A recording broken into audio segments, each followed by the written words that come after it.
ہلالی صاحب، حکومت کی جانب سے معیشت کے اطمینان بخش ہونے کے دعوے تو کیے جا رہے ہیں، لیکن دوسری جانب ملک پر قرضوں کا جو بوجھ ہے وہ بڑھ رہا ہے، اسٹاک ایکسچینج کے اشارے بھی مثبت نہیں ہیں، تو اصل معاملات ہیں کیا؟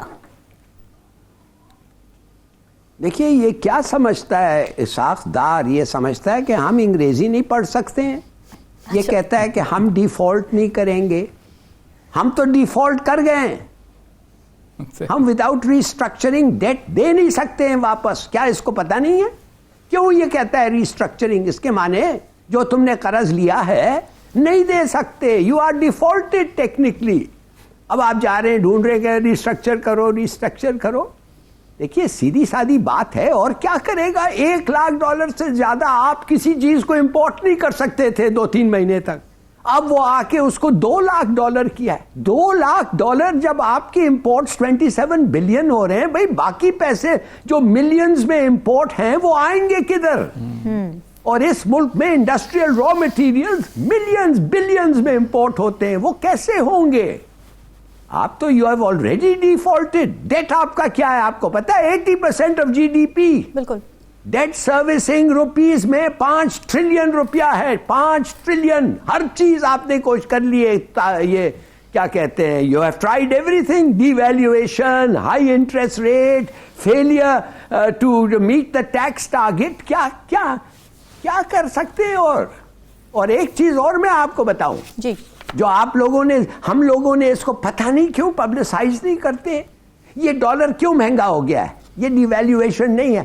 یہ ڈالر اس لیے مہنگا ہوا ہے کہ جب افغانستان سے امریکن بھاگے، انہوں نے افغانستان میں جتنے پیسے آ رہے تھے جب وہ تھے ادھر، وہ رک گئے. آپ کو پتا ہے پھر کیا ہوا؟ افغانستان کی ڈالرز ختم ہو گئے. 9 بلین تو انہوں نے پکڑ لیا، وہ امپاؤنڈ کر لیا ان کے بینکس پہ. 9 بلین افغان ڈالرز کو امریکہ روکا، اور جتنے $1 نہیں آنے دیا افغانستان میں. تو افغانستان کے جو امپورٹس ہے ڈالرز پہ، وہ کیا ہوا؟ وہ ڈالرز پاکستان سے اسمگل ہو کے گئے ہیں. اچھا. اس ملک نے ان کا امپورٹ کو سبسڈائز کیا. اس کا مطلب یہ کہ ایک نہ ایک دن 40 ملین افغان پاکستان کی رسپانسبلٹی اور ان کا کھانا پینا پاکستان کا رسپانسبلٹی بن گیا. دس از دا ریزن. اس لیے آپ ڈیفالٹ میں ہیں. آپ بجٹ بنانا چاہتے ہیں. آپ کو پتا نہیں آپ کے لوگ کتنے لوگ ہیں اس ملک میں. سینسس کوئی نہیں مانتا. آپ بجٹ بنانا چاہتے ہیں. آپ کو پتا نہیں کتنا ٹیکس کلیکٹ کرنا. 60% اکانومی بلیک ہے. یار what are you trying to play at؟ آپ کو میں بتاتا ہوں ایک طریقہ ہے. اس کو ایک ہی طریقہ ہے ہمیں بچنے کا، اور آئی ہوپ یہ کرتے ہیں، اور وہ سمپل ہے. ہمارے کریڈیٹرز کو کہیں، خاص طور گورنمنٹ ٹو گورنمنٹ کریڈیٹرز جو $90 بلین ہمارے سے لیں، کہ وی کانٹ پے، ہم معاف کریے، ہم نہیں دے سکتے. جو بھی وجہ ہو، جو بھی آپ ہمیں گالیاں دینا چاہتے ہیں دے دیں، ہم نہیں افورڈ کر سکتے ہیں. اب آپ ایک چیز کریں، آپ سب سے بہترین دنیا میں ایک فرم کو ہائر کریں اور خود اپنا ایک بندہ بھیجیں اور ان کو پوچھیں کہ ہم کتنا دے سکتے ہیں آپ کو.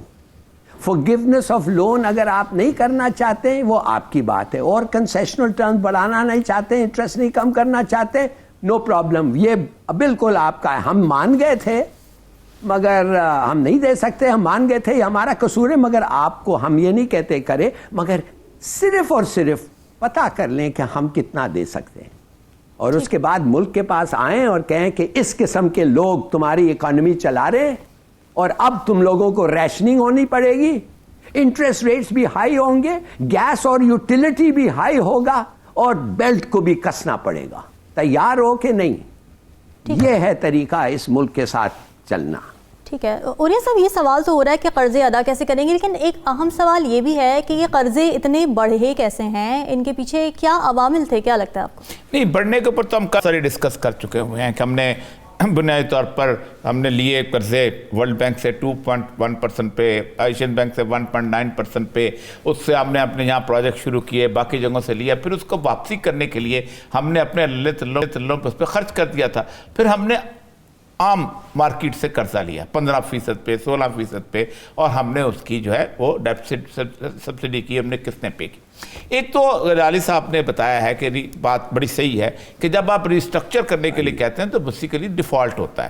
ڈیفالٹ یہی ہوتا ہے کہ ہم ادا نہیں کر سکتے, آپ ہمارے ساتھ قسطیں کر لو, یا ہمیں 10 سال کی مہلت دے دو, ہمیں 6 سال کی مہلت. پھر وہ اسی حساب سے وہ ٹرمز اینڈ کنڈیشن کے ساتھ سے کرتے ہیں. یہ جو اسحاق ڈار صاحب کہہ رہے ہیں نا کہ ہمیں ریسٹرکچر کے لیے ہم نے کہا ہے, چائنا کو بھی کہا ہے, ہم نے پیرس امریکہ کو کہا کہ تم پیرس کلب کو جا کے کہو کہ ہمیں ریسٹرکچر کرے, تو یہ بیسیکلی ڈیفالٹ ہے. اس کو کہیں یا نہ کہیں, دیوالی اب تو آپ ہو چکے ہوئے قسم کا. ایک اور طریقہ بھی ہے, اور اس طریقے پہ میں گزشتہ تقریباً 3-4 سال سے لکھ رہا ہوں, اور وہ طریقہ ہے کہ جو لیٹن امریکہ کے ممالک نے اختیار کیا. دیکھیں, برسلز میں ایک بہت بڑی تنظیم بنی ہے, اس کا نام ہے committee for the abolition of illegitimate debt. اس کمیٹی کا سربراہ ہے ایرک ٹوسان. یہ بہت زبردست قسم کا آدمی ہے. ایک موومنٹ چلی ہوئی ہے پورے یورپ میں, اس موومنٹ کو کہتے ہیں ڈیٹ جوبلی. وہ کہتے ہیں کہ جب تک آپ اس دنیا کے اندر جو کنٹریز ہیں وہ بڑی اپنا سرمایہ دار کنٹریز, وہ جب تک ایک دفعہ قرضوں سے ان دنیا کو نکالتے نہیں, یہ دنیا کے اندر جو ری ڈسٹریبیوٹیو جسٹس کا کانسیپٹ نہیں ہو سکتا.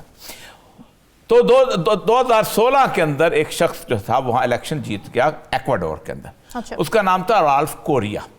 ٹھیک ہے. اس بندے نے اس ایرک ٹوسان سے متاثر تھا, بہت ٹھیک ٹھاک. اس نے ایرک ٹوسان کو بلایا وہاں پر, اور اس نے ایک ڈیفینیشن کی ڈیٹ کی, اور ڈیفینیشن یہ تھی کہ the debt which has been accrued for the benefit of the few is illegitimate. وہ قرضہ جو کہ چند لوگوں کی خواہشات کو یا چند لوگوں کی ضروریات کے لیے لیا جاتا ہے اور عوام اس میں شامل نہیں, وہ انلیجیٹیمیٹ ہوتا ہے. اور اس کے ساتھ ہی اس نے جا کے فنانس ڈپارٹمنٹ کے اندر IMF کے دروازے پہ لگایا تالا, چابی ڈالی جیب میں, کان سے پکڑ کے ان کو باہر نکال دیا اور آڈٹ شروع کیا. اچھا. 11 مہینے جو تھا ایرک ٹوسان کی وہ پوری ٹیم برسل سے آئی. انہوں نے 7.5 لاکھ کانٹریکٹ اور 60 لاکھ کے قریب فائلز کا مطالعہ کیا, اور اس کے بعد انہوں نے کہا کہ بالکل 87% قرضہ ایسا ہے جو ہم انلیجیٹیمیٹ ڈکلیئر کرتے ہیں. اور انہوں نے فوری طور پہ حکم کیا کہ آپ نے اپنے جو بانڈز تھے وہ وال سٹریٹ سے وہ وڈرا کرنے شروع کیے, جس سے وہ گر گئی قیمت ایک دم, اور وہ 20% پہ رہ گئی. تو وہ سارے کا سارا انہوں نے خود گورنمنٹ نے خرید لیے, جس سے اس سال کے اندر آپ اندازہ کریں کہ ان کی ہیلتھ کی جو بجٹ تھا اس کے اندر کوئی 200% اضافہ ہوا, باقی اضافہ. اس کے اوپر انٹرنیشنل کمیونٹی جا کے بیٹھی وہاں پر ایکواڈور کے ساتھ. ایکواڈور کے پاس جب بیٹھی تو انہوں نے آ کے کہا کہ اب ہم کیا کر سکتے, اینڈ دے اگریڈ کہ 88% تو نہیں لیکن 80% کم از کم ایسے ہیں جو انلیجیٹیمیٹ ڈیٹ ہیں. آپ اس کے بارے میں ہم سمجھتے ہیں کہ واقعی غلط تھے, آپ دوبارہ سے اس کے بعد بات شروع کریں. ایک ملک نہیں 4 ملک ایسے ہیں لیٹن امریکہ کے جن میں پیراگوئے شامل ہے, جس میں ارجنٹین شامل ہے. ارجنٹین تو یہاں تک کہا کہ یہ لسٹ ہے ان لوگوں کی جیسے ہم دے سکتے ہیں, یہ زرداری کا گھر ہے, یہ نواز شریف کا گھر ہے, یہ فلاں کا گھر ہے, یہ فلاں جرنیل کا گھر ہے, یہ فلاں بیوروکریٹ کا گھر ہے. انہوں نے کہا یہ لسٹ ہے. ارجنٹین نے کہا بھائی جان یہ ان کو بیچو اور ہمارے قرضے دے دو, کیونکہ they were the people who never asked. اور ایک اور میں بات بتاؤں, فنانس پاکستان کی پوری تاریخ میں کبھی بھی قرضہ لینے کا جو معاہدہ ہے وہ اسمبلی میں پیش نہیں ہوا. اچھا. وہ EAD کا سیکٹری سائن کرتا ہے, اور اسمبلی میں کیا پیش ہوتا ہے, وہ قسط پیش ہوتی ہے ڈیٹ سروسنگ کے لیے. یعنی MPs کو بھی نہیں پوچھا جاتا کہ ہم یہ اسکیم بنا رہے ہیں بھائی پلیز ہم قرضہ لے رہے ہیں.